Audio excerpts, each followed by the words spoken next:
It doesn't look like you can get past this. So we'll reset.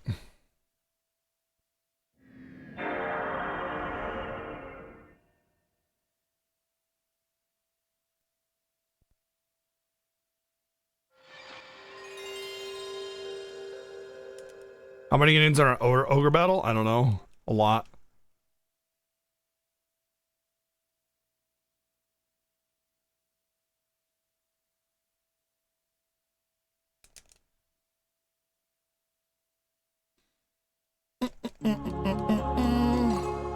You know, I don't need to...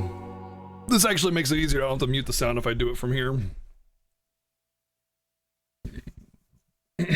Alright, I gotta move my monitors around a little bit so I can move chat and still do the review. I'm gonna have to move them back when I play Grandia. Okay. Move chat over here. Cute chat. Oh, yeah. Get some music going on.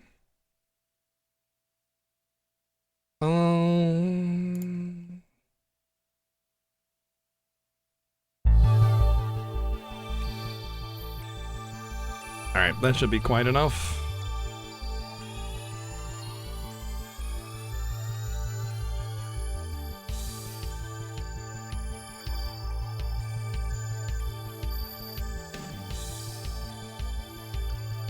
Uh-oh.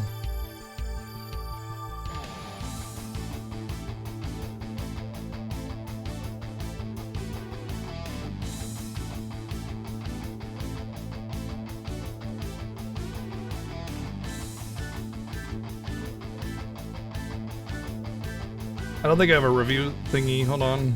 Should. Huh. Where did it go? Must have deleted it on accident. I have a clip watcher.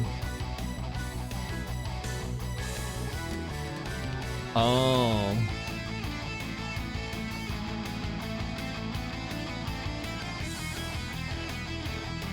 Alright, let's do this one. And filters. I'm gonna edit this out. I gotta.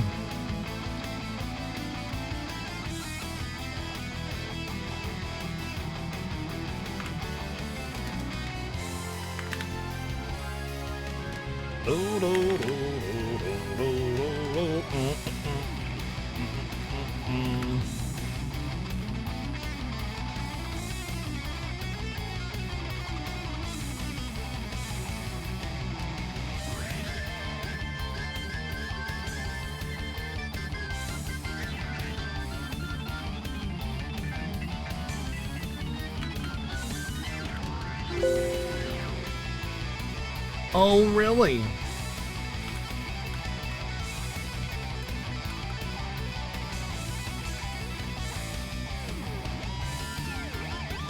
Cool. All right, here we go. The vote is in. Grandia takes the win by a substantial margin. Thank you so much. Go ahead and reset the votes. Thank you very much for all the votes for Grandia, all the votes for Valkyrie profile and everything in between. I very much appreciate all the support you guys give constantly to this channel. Thank you very, very much. Oh look, a vote for Dragon Quarter already. And Eagle Falcon, if you did have a vote for that 110 earlier, please let me know and I'll get you down for that. Thank you very much for everything. I very much appreciate it. You guys are absolutely ridiculously generous. Thank you. Valkyrie profile, Dunsky, Grandia, Nextel. There we go. Look at the votes coming in. Thank you for the bit ranges in. Thank you for the vote, the 12 bits Biff Tech for Battletoads. Dude, that's scary. Okay, putting Battletoads on the top, like right away, just like that lets people see, oh hey, Battletoads. Yeah, we can really make BGG suffer with that one. Yeah, thank you. All right. Surprise! Oh my bitch. god! Oh man, we got him good. See, look at his eyes. Hee-haw. Thank you, Crixie, for the 777 with the vote towards Donkey Kong Country. Thank you very much for the 777. Tennis Spur, thank you for the Twitter bits. Using the Terminator bits for extra 10%. I appreciate that. With a vote to Wild Arms as well. We got a few votes coming in here to see which game is going to be played next. We'll see. We'll see. I do love that auto sort thing. It's ridiculous. This auto vote, auto sorting is so nuts. Rageson is just the master of that. Thank you very much, Rageson, for doing that. Okay, all right. Here's how the rating system works. First, let's go down here to. Oh, this is gonna be Grandia next. PlayStation JRPG. Can someone give me the US release date of Grandia, please? I should have been ready for this. I knew I was gonna beat this game, and I didn't set up anything for Grandia.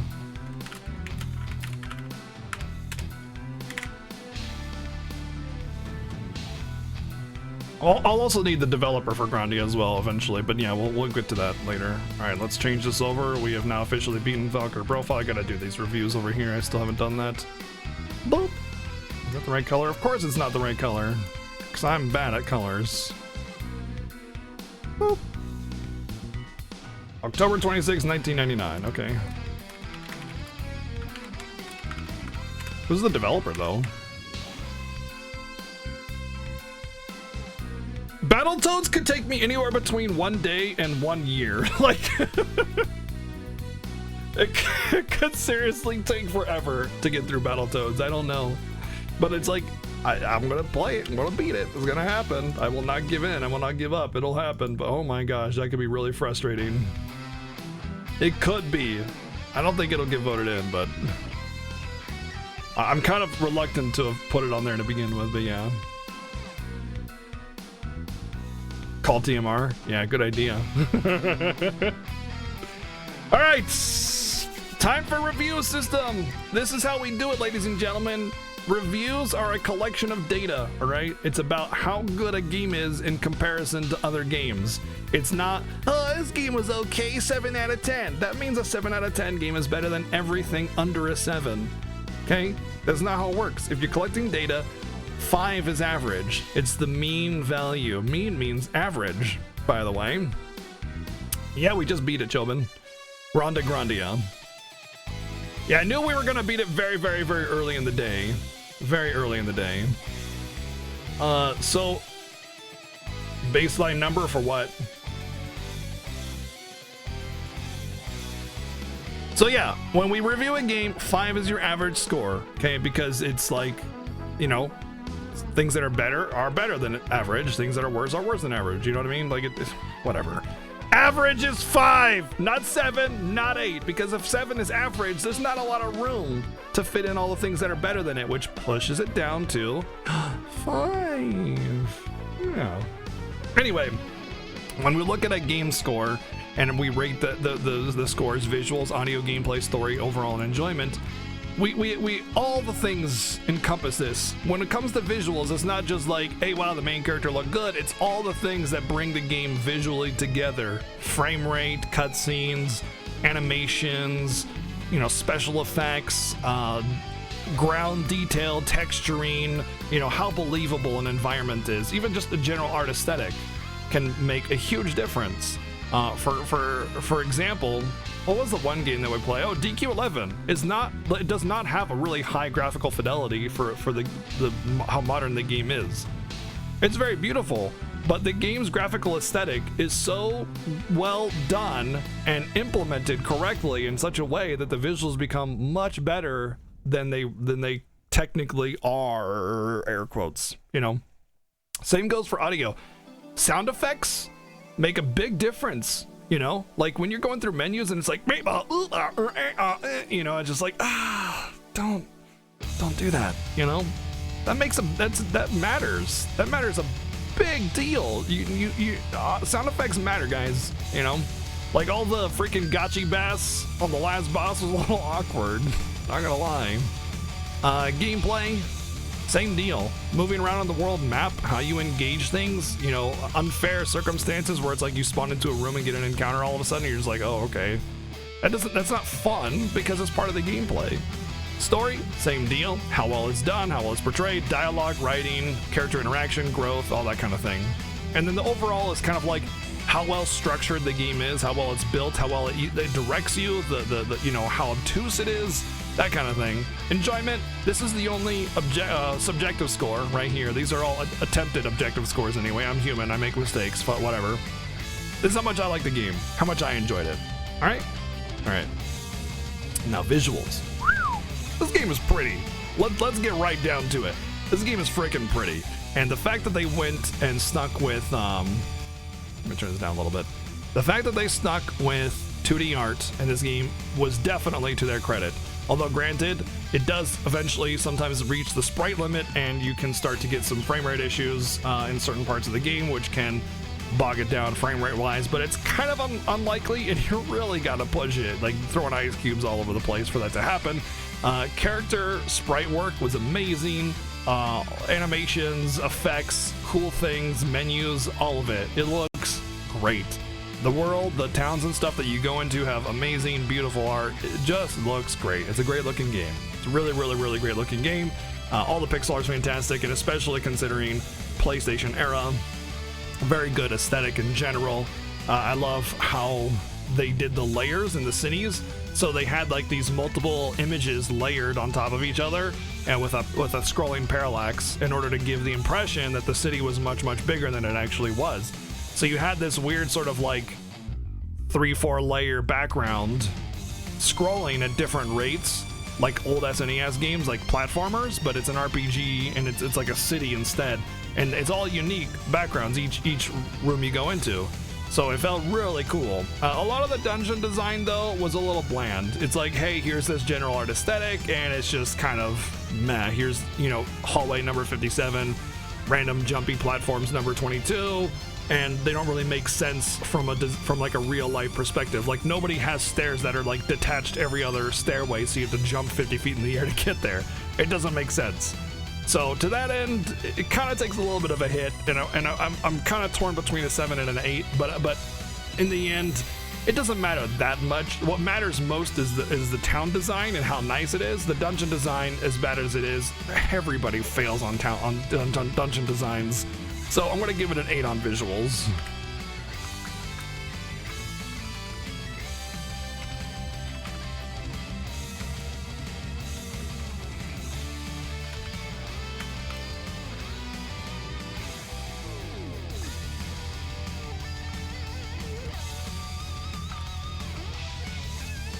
Oh, we gotta do this thingy where we make it wrap around. Where's it? This one? Boop. What did I just do? That's what I want to do. Okay.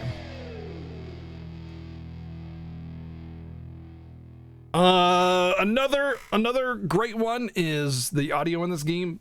Sakuraba, you've heard his work throughout a dozen different other games. However, Sakuraba in general, it just is a very repetitious composer, and you can always hear him jamming on the synthesizer like infinitely, forever, and in time.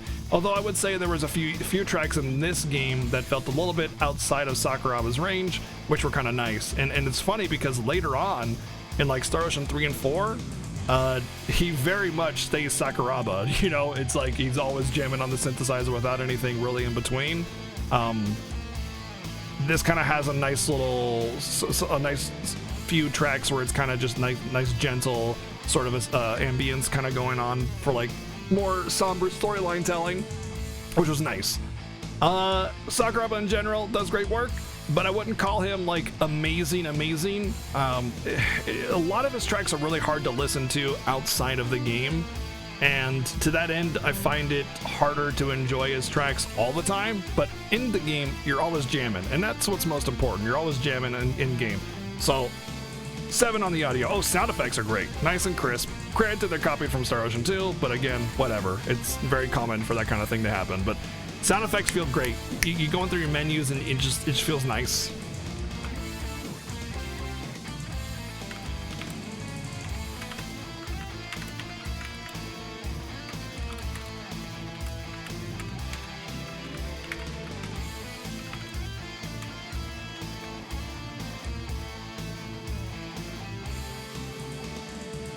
Gameplay. Okay, so this is where we start to see some hits on the game, because as we've pointed out many times before and over again, The game is rather obtuse. What's up, Kim? We've seen this a million times. The game is ultra omega obtuse. It just like does not tell you how to play the game very well, and it just kind of leaves a lot of things to guess. You just don't know what's going on. You hit buttons and all of a sudden things are just like, hey, I'm one-shotting you, LOL. Like where you need to go is mostly told to you, but I mean, this is more of a story issue. But as far as story goes, you're not getting anything. You just like, okay, I'm blindly obeying orders. The video game. I mean, maybe that's what the intent behind this storytelling was like it was meant to be like a case study on sort of like how people just blindly follow orders, and you know, you're punished because of that. You know, like, is it so bad to blindly follow your superior's orders? You know, if you're joining in a military to serve your country, and you're gonna go in there to question orders, why did you join? You know, like you go because you want to unconditionally serve your country. But it could be like an intentional, like, sort of play off of that. Like, hey, you know, maybe you're being blind, you know, maybe you're being foolish by just doing this. And now we're going to make this game that puts you in that perspective of, I'm a blind little soldier. Yeah, good little soldier. Exactly. Yeah, I'm being a good little soldier, and I'm going to be punished for it. I'm not going to see the truth of things. I'm not going to see the reality.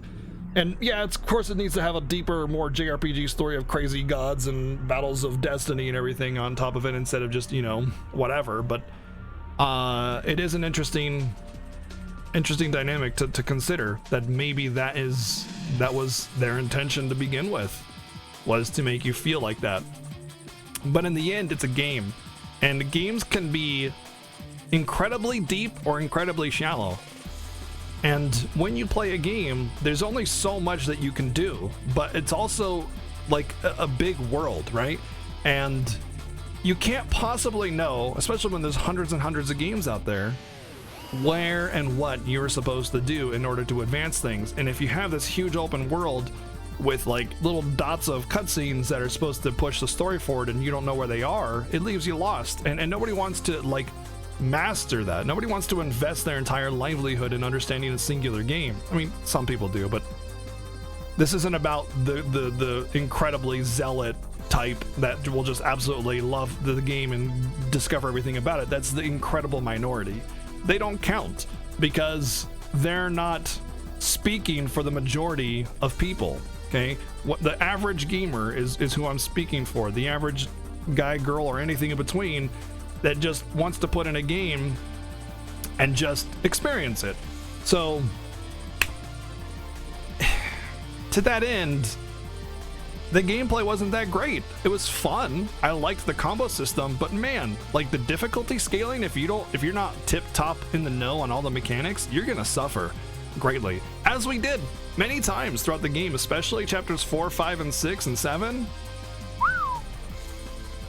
You think the average gamer is going to ask? I disagreed. I think the average gamer is not going to ask or look stuff up.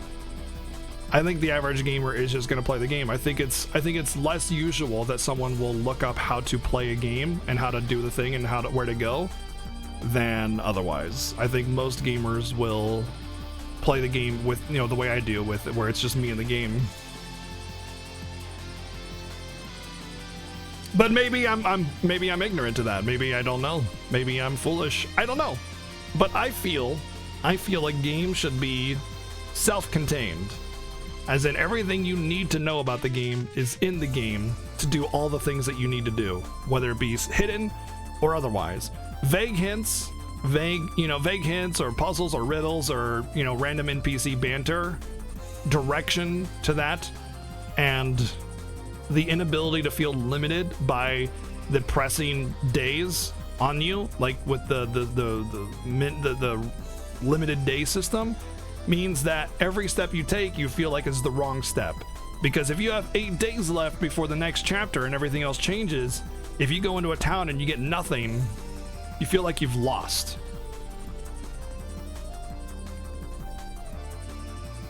It's too easy to get a fast answer off the internet? Maybe. I feel like if you're playing a game to look on the internet for the answers on the story and how to play it and how to get all the things, then are you really even playing a game? That's my thoughts. Like, are you even playing the game at that point? You're just like, the internet's playing the game for you, you know?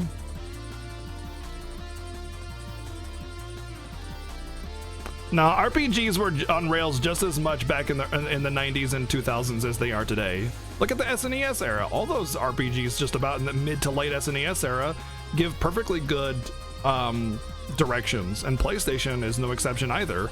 There's only a couple points I can point out in like 95 plus RPGs where there were like very little or vague directions on where to go. There are some. No, I'm not saying there are none. I'm saying there are some. I want to say like by 95 and on is the point in game development where direction to the player was prevalent. Prior to that, I agree, where it was very vague and finding the answer to thing was something was very difficult because they didn't tell you really. But that's also like old game design culture, and the whole idea of NES games was that their memory was so limited that they needed to give players a reason to play the game longer. So vague directions and difficulty spikes with forced grinding were the answer to that. So you needed to grind a lot in order to be able to battle, which gave you a lot of, quote, gameplay, and vague directions kept you lost, so you didn't know where to go. But even then, like, if you play things like Dragon Quest 1, there's still hints. They just do it with random NPCs and stuff. Comprehensive manuals as well, yeah. So I think 95 plus is the point in where that becomes a thing of the past, honestly. But a lot of developers still hung on to that, you know? A lot of developers didn't quite get the memo kind of thing. And we still have some games in the 95 plus era to early 2000s where there is that vague direction, vague gameplay design. But even today, we still have that. Like when I played Tales of Vesperia, and it's like here's a wall of text for all of how to play the game. All right, good talk, have fun, see you later. And it never really goes into detail, and it even gives you like battles to like test out a mechanic. Like the one time it gave me a battle where it was against two dudes that kept chain attacking me, and I couldn't test out the thing that they wanted me to test out. And it's like, dude, why are you giving me this environment to test this out? This isn't a very good environment. And it was very vague, and just same thing with Sergeant 3 with the wall of text tutorials. I didn't like that either. And maybe it's just my own flaw, because I learned by doing. I can't just read like 18 paragraphs and keep it to memory and just go in and remember all the things. I need to have a little bit introduced, have an environment to test it in visually, and then move on to the next mechanic. That's why I like Xenoblade Chronicles. It does exactly what I want for like easing me into the game. You know, a little bit here, give you some time to test it out and play around with it. A little bit here, same deal, you know. But anyway, I'm going to give it a 5. I'm not going to give it a hit. I'm not going to give it a hit because the game was still fun. The game still had a great, unique combat system that I really enjoyed. But its direction in telling the player how to utilize it was very vague. In fact, the game had like so many sub-menus to it that I didn't even discover how to spend some of my points until very late into the game. I still never really fully understood how to utilize the ability menu. I don't know what was in there, to be honest. I think it was just to select your main spell and that was it.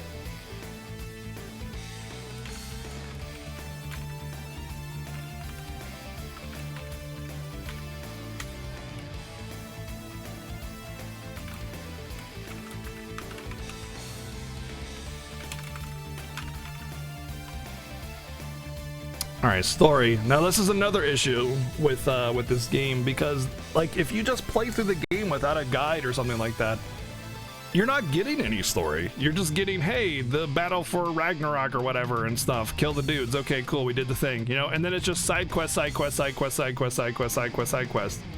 The fact that you have to seek out outside assistance in a game made in 2000 feels obnoxious. Honestly, it feels really frustrating. I felt like the story was completely teased to me. I felt like I watched a preview for the movie, and then, like I said before, I used the example of having to go to 15 different theaters, but they don't tell you when or where to get the rest of the story. it just feels like I got bamboozled. Yeah, it's all teased. Exactly, it's teased. And I'm going to mostly rate the game's story based on what I saw, based on what an average gamer doing the average things, trying to explore but not really finding anything and feeling like there wasn't a reason to explore. All right, and I'm going to say the story was a 4 because there wasn't really much to it. It was a very basic, oh yeah, we need to defeat the warrior guys, and then the end, you know, and then a bunch of side stories. If I yeah, story NA, right, exactly. You know, there wasn't really anything, there was no meat to it. It like, the only reason I'm giving it a 4 instead of a 3 is because I experienced many points in the story where they teased out something deeper to the game's story. And that made me very interested in it. I wanted to see the rest, but the game did very, very little in telling me how to accomplish that. It just gave me, like, here's this thing. Okay, great. Platina was in a field of flowers. Cool, awesome. She looks just like Valkyrie. Great, awesome. End of cutscene. You know, it doesn't like hint at something, like give a glimmer of like some kind of like stone or sword, or, you know, some kind of like some kind of object that relates to another part of the world. And because you just kind of jump cattywampus from one area to another area, no area, no town, no dungeon, no nothing feels like they have value. You know, it's just like, oh, Tomb of the thingy and the Tower of the whatever. You know, it's not like we had to go to the Tower of Doom to rescue the princess from the evil dragon lord. You know, they didn't attach value to those dungeons. It was just dungeon A, dungeon B, dungeon C. So it didn't feel like there was anything being told to the player about the places that I was going to that gave them value. Before you go into a city, it's like, yeah, they're at war with these people and stuff like that. The end. Okay, great, but I didn't like traverse to this town and like have some cutscenes played out and have the knights coming at me or whatever because they think I'm a villain or whatever. Like, it wasn't value to those towns and cities. So finding something that related from something I understood to part of the story just wasn't there.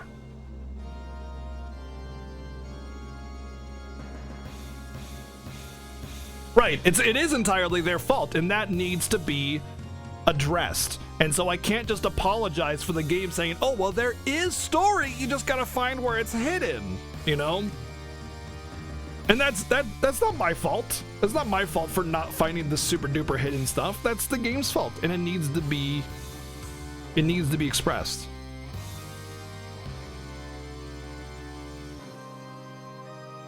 But like I said, Rackrai, when I beat the game, I said, even now, with what I know about this game, I could not go through this game again and find anything else of like story value, because even the ending didn't even give me a hint as to like what I missed. What I really like about a lot of games with multiple endings is they'll give you a really, really nice hint as to what you missed to like start the ball rolling. There's like, the ball is like super glued down into a recess, you know, and I'm trying to get the ball rolling, but not only is it super glued into the recess, it's also welded in, and it's like you gotta get a freaking jackhammer and another welder to like get the ball out of this recess to get it rolling, you know? Like, you gotta brute force it so hard just to get the ball rolling for the story. Does that make sense? I hope it makes sense, but yeah. While I'm sure there's a deeper story, the game sure as heck doesn't give any hint as to where it starts. Otherwise, very basic war story with mostly side content.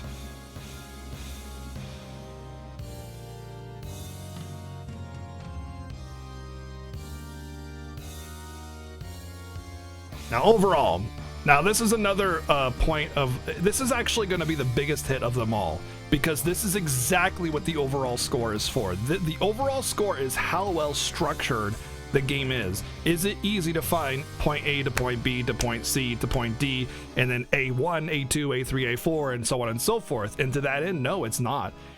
like this game gives you point A and point Z, and that's it. It does nothing to connect the rest of the points together to create anything meaningful whatsoever. And I want to say, otherwise, the game is structured very well. It has, you know, really good combat, and the combo system kind of makes sense a little bit. Sometimes it can feel a little hokey because, like, attacks just miss. Some characters are complete ass because their hitboxes, like their hurt boxes, are complete garbage.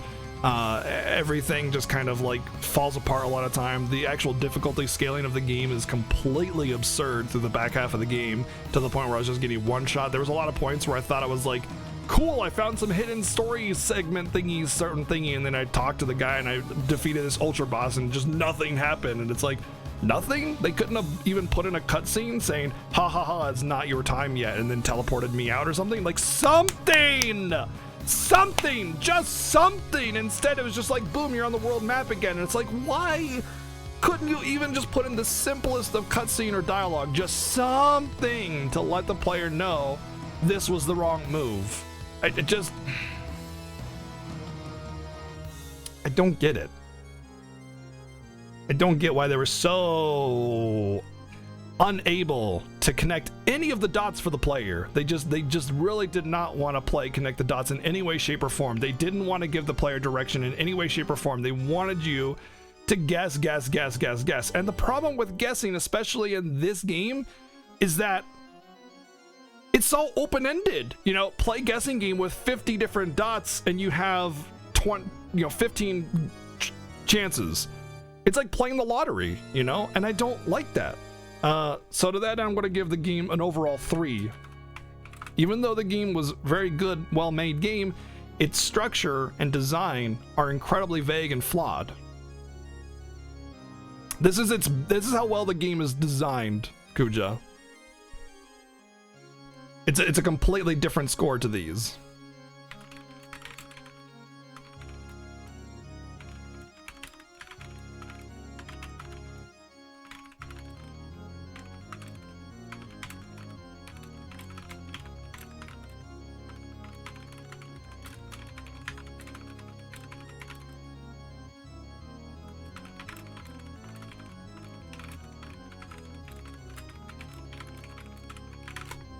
All right.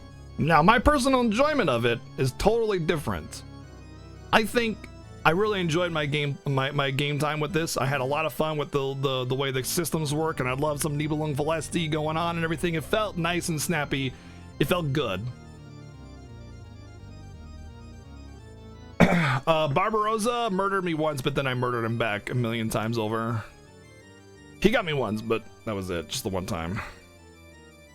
And that was only the beginning of the scaling. That wasn't even the beginning of the difficulty scaling. It was before that and after that, where like random encounters would completely devastate me. Like completely devastate me.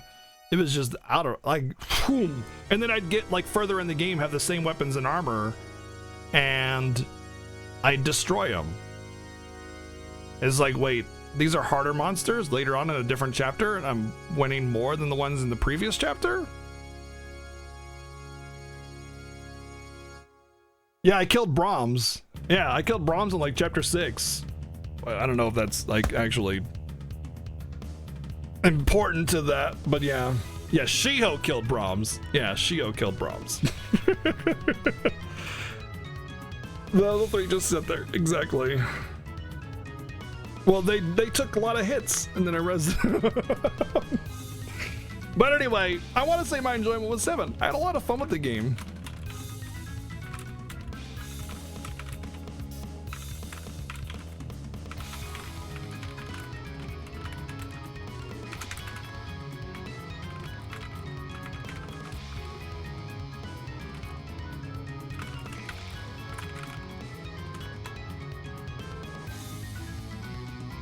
There we go. There's your scores. It has a lot to say. Like the game has a lot to offer if it just did a little bit more to tell the player how to play it and where to like get the meat of the story, you know? It felt like a tease. It felt like It gave you. Would I try it again?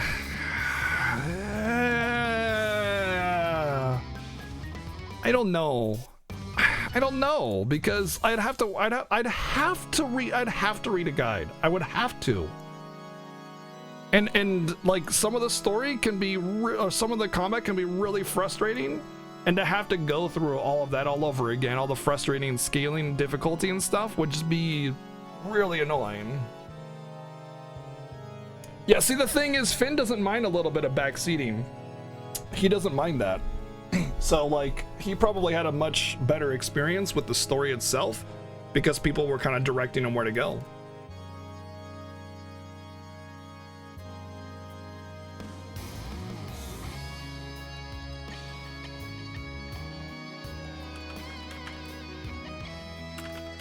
Right?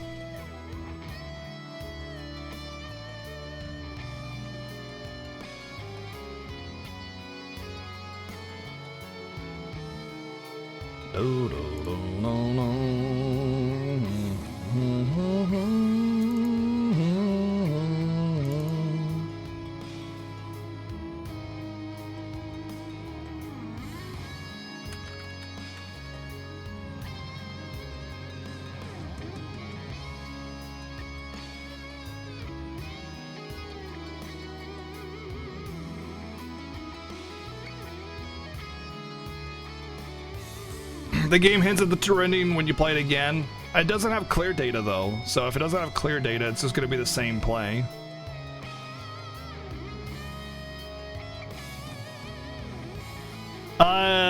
It's in the Discord, Papa, in the Variety Spoiler channel. You can ask there for now. I'll go back and read it tonight, but for the people in chat that don't want to know, I want to preserve that. They choose to go in the Variety Spoiler channel or not, and I want to keep that choice a choice. Or you could PM someone, I'm sure.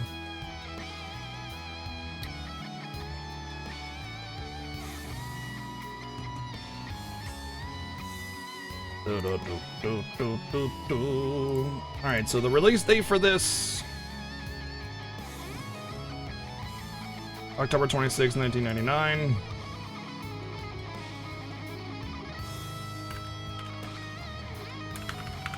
And who was the developer again? It was like a Game Arts, right?